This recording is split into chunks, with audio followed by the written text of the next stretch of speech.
Hi, I'm Brian Westover with PC Mag, and we're here with Lenovo at CES 2023. We're checking out the Lenovo Yoga All-in-One 9i, their newest desktop in the Yoga line.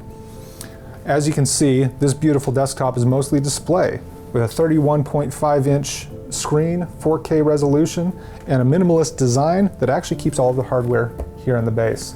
The Yoga All-in-One 9i can be outfitted with up to a Core i9 processor, that's Intel 13th gen processors, and you can even get an NVIDIA laptop GPU in there as well. The 31.5-inch screen doesn't have a touch option, but the 4K resolution will impress you nonetheless. These very thin bezels on the side make it look great. This is a huge change from the clunky all-in-ones of years past, and if we turn it around, we're going to see a very cool design. The display is super thin, and with all the hardware on the base, there's no extra added bulk.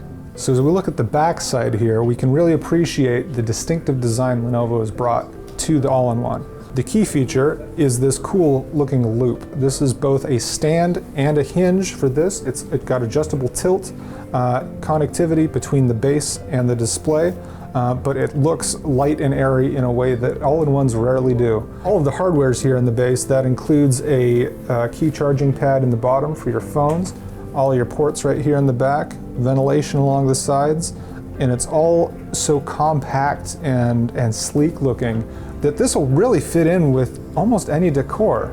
Unlike most all-in-one desktops, this thing's beautiful. I don't get to say that very often reviewing desktops, but this is one of the best looking designs we've seen, and certainly the best looking design we've seen so far at CES. The Yoga All-in-One 9i can be outfitted with either Core i7 or Core i9 13th gen Intel processors and NVIDIA laptop graphics. It's going to be coming to market in Q2 of this year, this spring, and it's going to sell for $1,800 for the Core i7 version and $1,880 for the Core i9. We're looking forward to getting it into the lab for review, but in the meantime, check out all of our CES coverage here at PCMag.com.